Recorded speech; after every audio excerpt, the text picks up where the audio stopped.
Aristide Mounou, c'est peut-être pas un commentaire du texte, hein, mais il faut quand même s'arrêter sur ce discours du ministre de l'administration territoriale.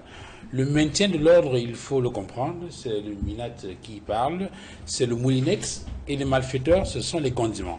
Lorsqu'on met les arachides, le njansan, l'ail, dans le moulinex, c'est la pâte qui en sort, il faut bien le retenir.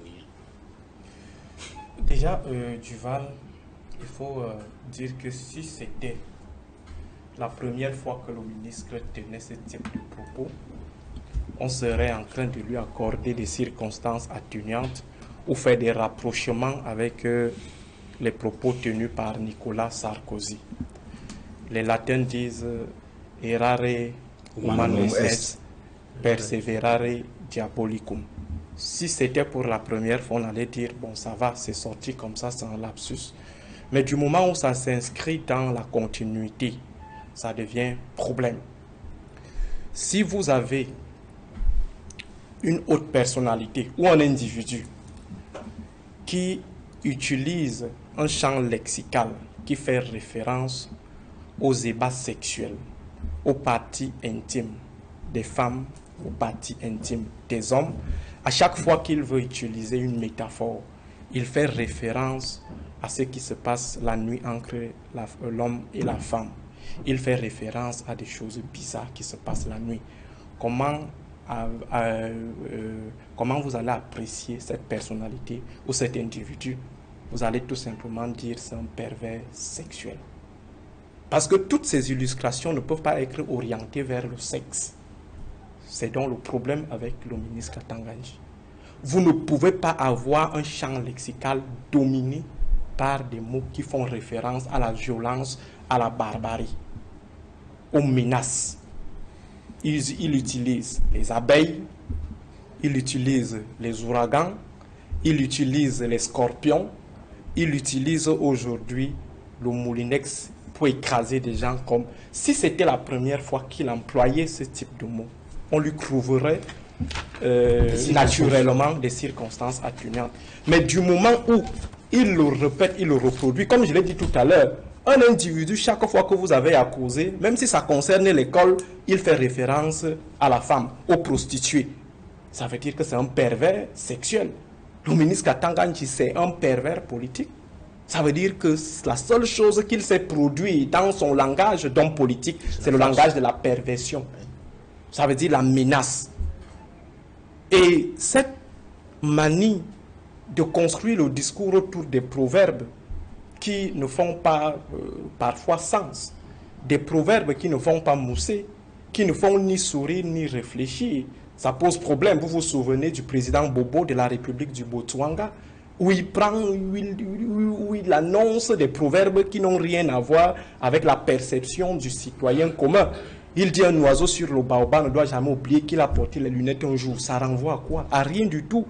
Et les proverbes du ministre ne sont pas si loin de ces proverbes de la République du Botswana. Non.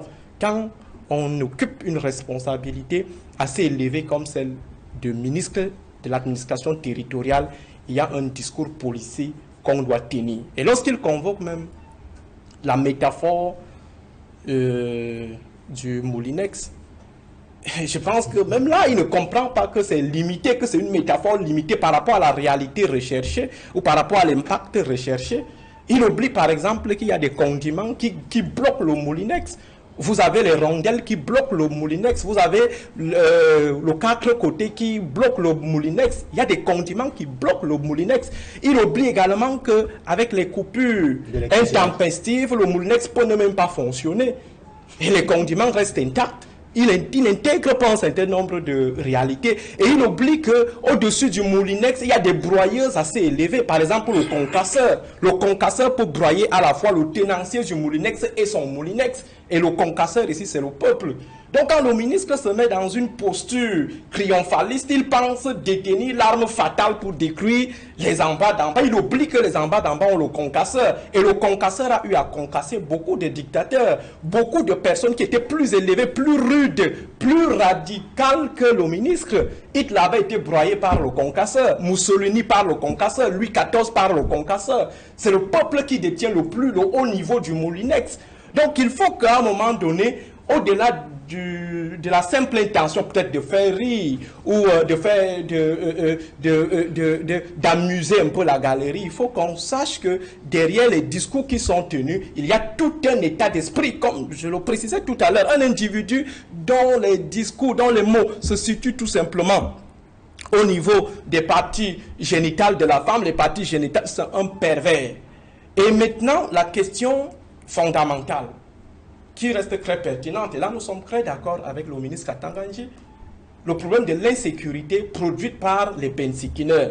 C'est un problème majeur et c'est un problème qui interpelle à la fois l'autorité en charge de l'encadrement sécuritaire et les populations qui doivent aider dans le cadre de la défense populaire ou alors de la sécurité populaire. Ils doivent aider l'État à pouvoir trouver des solutions parce que les plus impactés c'est nous, c'est pas forcément le ministre Katanganji. Les agressions qui sont dénoncées, c'est pas nous qui sommes impactés, c'est pas lui qui est impacté, c'est nous qui sommes impactés. La question même de la mauvaise conduite ou du désordre urbain, c'est pas forcément lui qui est impacté, c'est nous qui sommes impactés. Et sur ce point, nous sommes totalement d'accord avec lui. Alors, si nous sommes d'accord avec lui, il faut qu'on produise des solutions.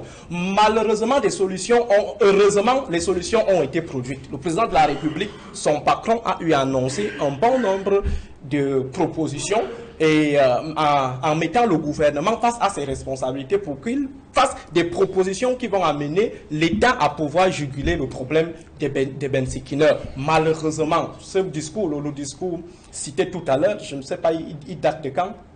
2023, ça fait pratiquement 10 ans aujourd'hui. Qu'est-ce qui a été fait? Alors aujourd'hui, si la situation perdure, on peut estimer légitimement que c'est l'État qui n'a pas fait ce qu'il avait à faire. Et il faut rappeler que lorsqu'on tire sur l'État, contrairement à ce que pensait Maître Belliga, ce n'est pas pour exonérer les uns et les autres de leur part de responsabilité. Même chose avec les ambazoniens. On n'exonère personne pour ce qui est de la production de la barbarie au Nozo. Nous condamnons ce que les ambazoniens font. Seulement, cette condamnation ne peut pas être plus efficace que la condamnation de ce que l'État devrait normalement faire. Dans le cadre du contrat social, nous, citoyens anglophones, avons décidé de donner une part de nos libertés au gouvernement pour assurer notre part de sécurité. Nous n'avons rien donné aux ambazoniens. Nous ne les encourageons pas, mais il faut reconnaître que nous n'attendons rien d'eux pour ce qui est de la production de la sécurité. La production de la sécurité revient à l'État. Et si l'État est défaillant dans ce sens-là, ça pose problème. Et l'État peut utiliser soit le bâton, soit la carotte. Si le bâton ne marche pas, on suggère à l'État d'utiliser la carotte. Même chose avec le cas des bensikineurs. Il y a la haute responsabilité de l'État parce que c'est l'État qui produit les solutions, c'est l'État qui met la population en situation de sécurité. Dès lors que l'État n'arrive plus à assurer cela, il est dans une situation de faillite. On parle de différenciation de l'État, ça veut dire l'État qui perd sa fonction originelle qui est celle de la sécurité. Donc il faut que l'État applique ce qu'il dit au quotidien. Il faut que le gouvernement applique ce qui est proposé par le lion central qui s'est positionné à sa tête comme le totem. Maintenant, pour ce qui est des populations, il faut qu'à un moment donné, que nous-mêmes aussi, nous soyons conscients de la haute responsabilité qui nous revient dans l'accompagnement de l'État dans la production de la sécurité. Oui, mais Aristide Mono, je voudrais quand même puissiez reconnaître que vous êtes un tout petit peu dur quand vous traitez un ministre de la République de pervers politique. La perversion politique, je ne sais pas ce qui est de péjoratif. Il faut peut-être dire je ne sais pas ce qui est, qui est dur, je ne sais pas ce qui est péjoratif, je ne sais pas ce qui est... Non, mais quelqu'un pourrait être mal interprété. Non, je n'ai pas parlé de la perversion sexuelle. Je parle de la perversion politique. Il y a la perversion politique qui est théorisée, qui est reconnue par les scientifiques dans leur production. Donc ce n'est pas quelque chose de nouveau, c'est juste que comme la perversion a été toujours utilisée dans le sens de la sexualité, on a l'impression que quand on fait non, la perversion politique, ça veut dire que c'est quelqu'un qui sort toujours de ce qui est de la normalité. Il a toujours un discours anormal et ça pose problème, donc c'est la perversion. Je voulais juste rappeler qu'on parle d'un ministre de la République et donc membre du gouvernement choisi par quand vous amenez Duval, je suis avant tout un politiste, un sociologue, docteur en sciences politiques. Lorsque vous amenez un patient, M. Paul Biya, chez un médecin, est-ce que vous allez demander au médecin de ne pas déshabiller Biya parce qu'il s'appelle Biya? Non, il doit avoir une analyse froide. Si le président de la République a un problème en dessous de la ceinture, le médecin a le droit de dire au président, pour un bon diagnostic, vous devez d'enlever votre pantalon. Et c'est ce que je suis en train de faire. Donc il faut exposer la situation telle qu'elle se présente, au-delà de nos émotions ou de nos filiations idéologiques ou partisanes. J'ajoute donc à ce que vient de dire le docteur Aristide Monod, que la notion de perversion politique n'est pas propre, n'est-ce pas, à la science politique. En management, on va parler aussi de la perversion managériale.